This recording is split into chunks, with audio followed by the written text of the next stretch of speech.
this. What up, chat? We in the second half, or 2-minute warning, 1:20 to go. 13-7 the score. The Bears up over Washington, but the Commanders have an opportunity to, at the very least, cut the score, potentially take the lead, which would be rather insane, Linnell, based off of how this game started in the first two drives. It was abysmal for Washington, literally as bad as you could possibly get. So they got a big third down and distance, and they're going to need a lot of help, and they're not going to get it. Ugh. Yeah, so can I get a Bear to bail them out with a penalty? That's the tough part about this. So Washington's going to have a 4th and 7, which I presume they would then kick a field goal. I would assume. It's been a weird game in the first half, man. Yeah, so they're kicking a field goal. The Bears have it has felt like the Bears should be up by 2 scores. Feels like we're getting kicked in our ass right now. It really does. I mean, the first 2 drives the first drive was fine, and then Jaden threw an interception his first of the year. That was not great, 0 stars. And then Ja'Cory Krosky-Merritt for the second week in a row has a costly fumble that gives the ball right back to Chicago on a short field, which you just can't do. The defense is getting walked all over, which shocking. God. We've seen it before. I just read a JP Finley tweet. Damn it! Man, he made, 7 in a row? Oh! Matt Gay. Idiot! Matt Gay is so bad, bro. Wide left on 50 yards. That's terrible. Is it too late now to bring in competition? Holy moly. Can you go flirt with Jake Moody on the other side? The former San Francisco kicker? Christ. I mean, that's brutal. He doinked it. That was JP's tweet. Red doink. Last year we got the benefit of some positive doinks.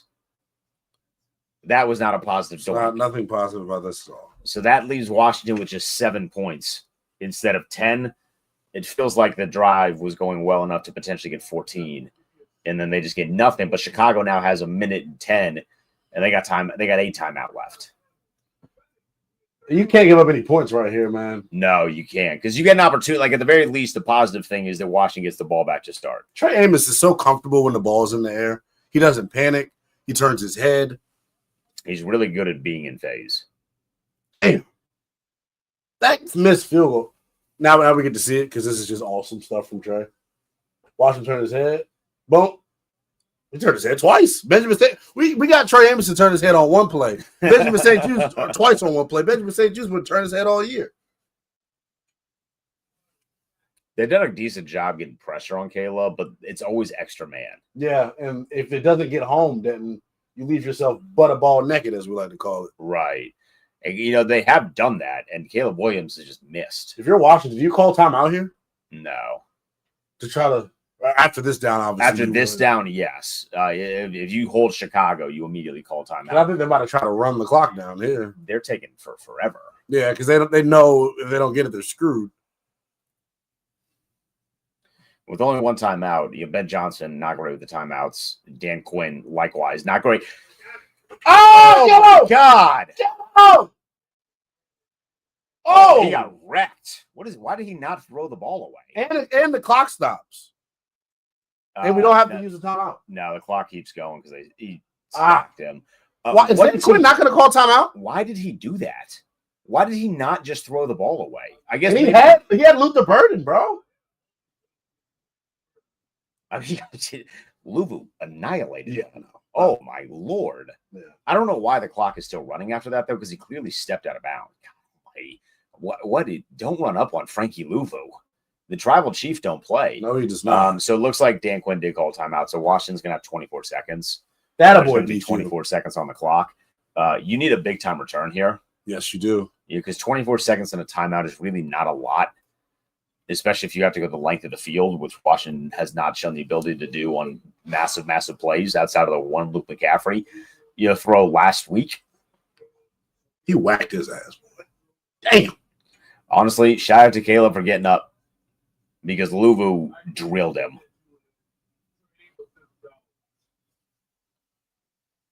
So 13-7 is the score. They gave Washington another second, 25 seconds. Love that. Thank you, ref. Good officiating.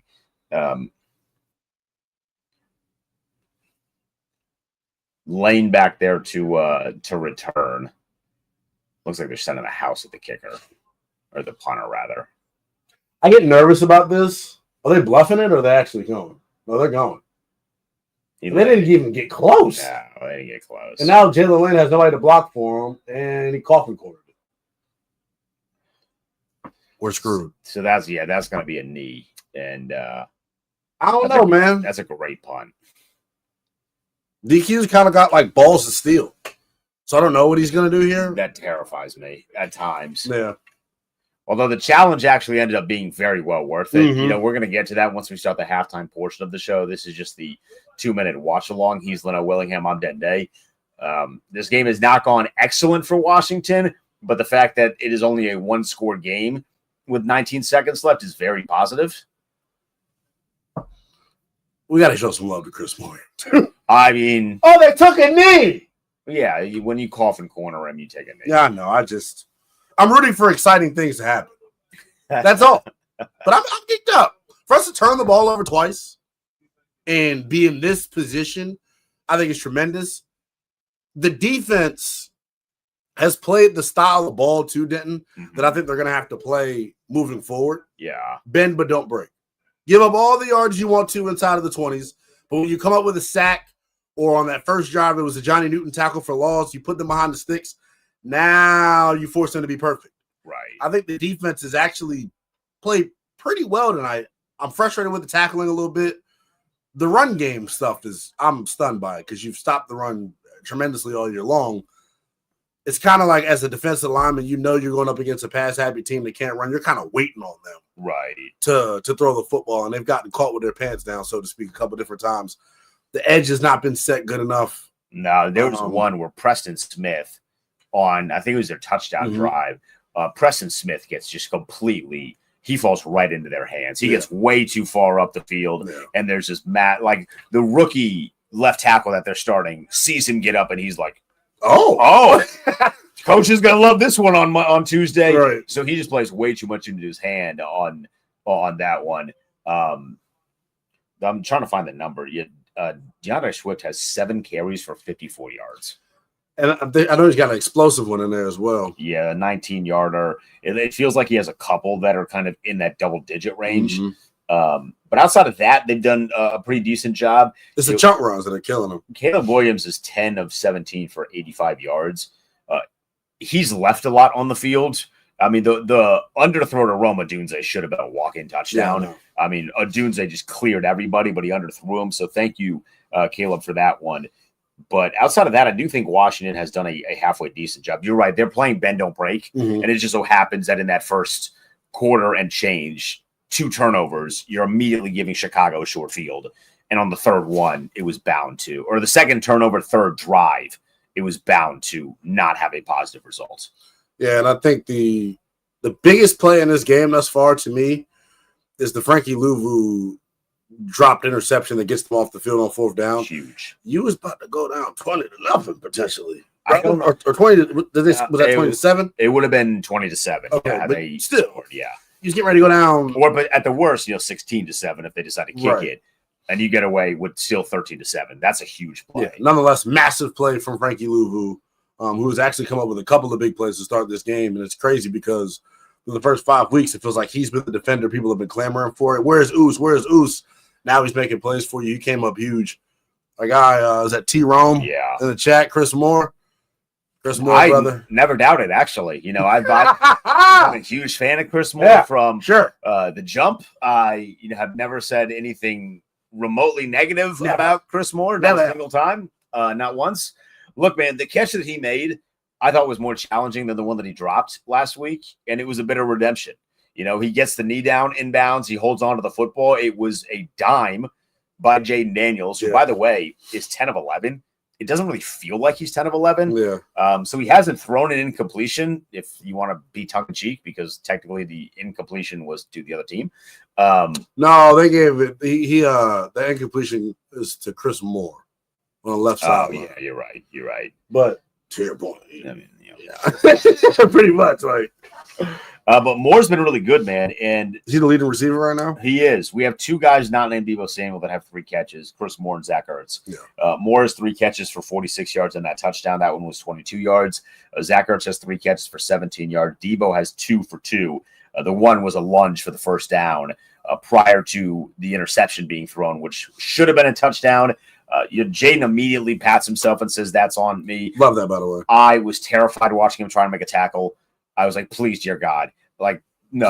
He helicoptered the dude. Yeah, he WWE Shawn Michaels forearms. The guy. I mean, it was crazy.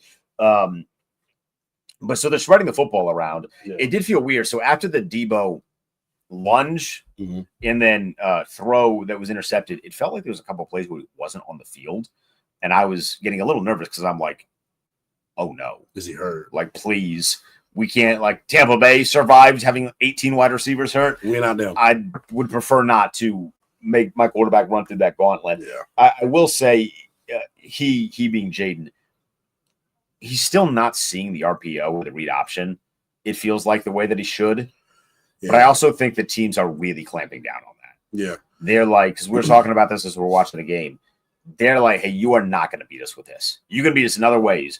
But we are not going to get beat because we dove on a running back and give you 14, 7, I also think he's looking a little slower getting around the edge. Right. I think the brace and the mobility is impacting him. But to your point, I think Bill has been the beneficiary of that. There are a couple of times where he's really riding the ball all the way to the mesh point, and he's leaving it in Bill's gut, and he's able to squirt through. Right. Like, this is what we didn't do last year with our running backs. This is why people were telling me all summer that B-Rob had no vision, and I just wouldn't listen. B-Rob has really been able to capitalize on that, and I think those two have built a good rapport. Right. Bill got to protect the damn rock, though, man. He has to hold the football. Second fumble in 2 weeks is unacceptable. Yeah. And I'm glad they don't immediately give up on him. I feel like that's important. You hear that, Ron? If you ever get a chance to coach again, which you probably won't, just don't bench the guy after one fumble. So they keep giving it to him, and I think after they gave it to him following the fumble, he had some of his better runs. So I thought that was important. Washington's down 6 at halftime, 13-7. A couple of turnovers. They have not forced a turnover. So really, they're in a good spot, Linnell, as we look at kind of what they need to do in the second half. Offensively, it feels like they've been able to move the football. It's just the fumbles and the interceptions are costly. And then on top of that, your kicker for the first time in 2 weeks missed a field goal. Yeah. Mackay doinked a 50-yarder wide left, and it should have been a 13-10 game. And instead, because he misses that, it's 13-7. And in a game that is as close fought as this one feels like it's going to be in the second half, that could end up being really, really crucial. It matters, man. I think offensively, why it doesn't feel like they're moving it well, they're only getting 3.3 yards a pop. And I will say this in credit to the Chicago Bears front. They're not allowing Washington to just push them off of the football. They're getting penetration. Right. They're playing upfield. What I have seen is a couple of different wrinkles that Cliff has thrown in. We've seen 3 under center runs to this point. I want to see the play action passing concepts off of that. I thought they've done a good job messing with the linebacker's eyes. You saw it on one play where he fakes the shovel out to Bill. And he's able to hit or try to hit the crosser to Deebo right behind the linebacker, but the linebacker played it well, and it wasn't that good of a throw. But that's kind of what I'm curious to see in the second half. How do they throw the ball off of some of this run action? Because I think they have the Bears on their heels. If Chris Moore is out there dicing up man-to-man coverage, hey, you may have something with that. You have something there in the passing game. I do think Cliff has been creative. Yes. I loved the run to Bill where he sends Sinnott in motion and then basically sends him back in motion. So effectively what you're doing is pulling the tight end. Right. And, Sinnott has been a maniac when it comes to blocking. People. I'd like to see him more involved in the pass game, but he is crushing people. That was when Chris Moore does not block Tyler Stevenson long enough, and then Stevenson comes and gets Bill from behind, but it was still like an 8-yard run. Yeah. So, I love that sort of creativity in that. As a team, Washington has 14 carries for 46 yards. That's underwhelming. against a team in Chicago that is last in the NFL in rush defense. Now, thankfully, because it's a 6-point game and you get the ball back to start the half, the run game's still very much in play. You're not going to get off of it. You have an opportunity to go take the lead. But I feel like the run game has been a little underwhelming to this point. While the pass game has been the opposite, which I was a little worried about. Even though Jaden hasn't thrown for 100 yards, the 10 of 11 thing is really good because it means he's making good decisions. It's almost like that Chris Russell knows something. He was, projecting the fact that, hey, it may not be the traditional success that you see with them in the run game. But I think the biggest difference, like I said a moment ago, Washington coming into this one, third most yards before contact for the running back, meaning Chris Paul, Tunsil, the big guys up front have been blowing people off the ball. They have not done that here today. Andrew Billings has done a good job screaming upfield. Montez Sweat has played the run well. For Bears fans hate Montez Sweat, by the way. He's been awesome in this game. He has been. He forced a fumble. Yeah. That Jacory Crosby-Merritt fumble was because he basically turned into Montez Sweat, who was punching at the football. I did think it was funny, though, because they kind of alluded to it on the broadcast. They're like, he's under pressure to get pressure. I was like, damn, Joe. That's a little bit of a bar right there. But he is, because he's getting paid $25, $26 million, or whatever it is. He was doing all this like crying about how he took it personal when he got traded. Like, you're welcome for giving you lifetime money. I don't know what to say. You weren't going to get it here. Like, the team sent you to a place that they knew was going to pay you. So in the second half here, first drive, I'm thinking touchdown.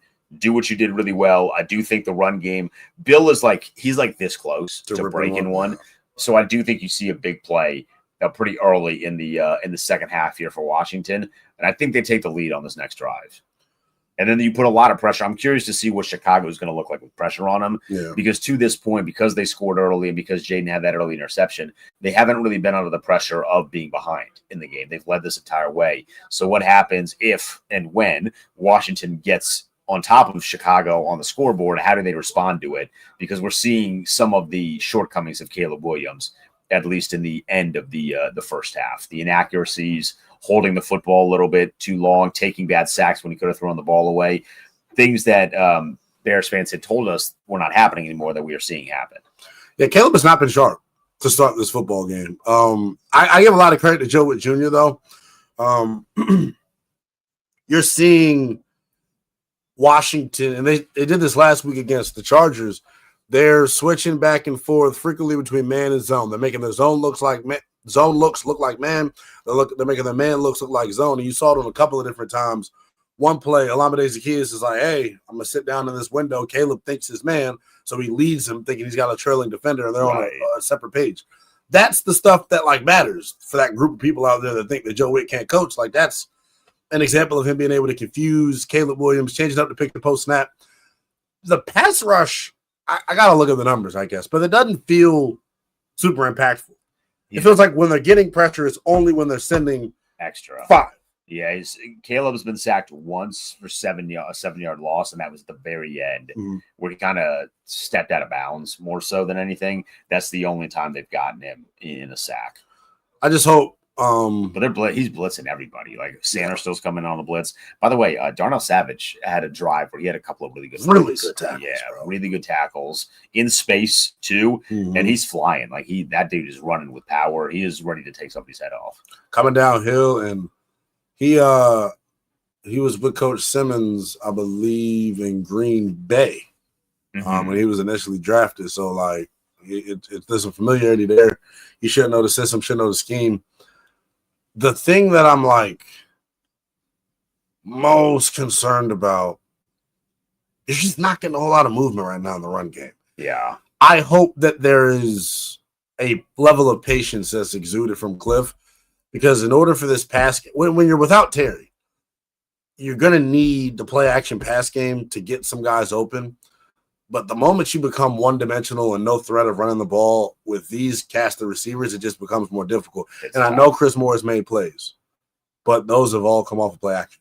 Right. So the run game is a big-time threat. We're getting ready to start the second half here. I'm hoping that we are very cheerful the next time we see you. It'll be right here on YouTube and on Twitter, streaming post-game. So come back, hang out with us, and hopefully we are celebrating Washington is moving to 4-2. He's the Noah Willingham. I'm Denton Day. We'll see you in about 90 minutes here on 106.7.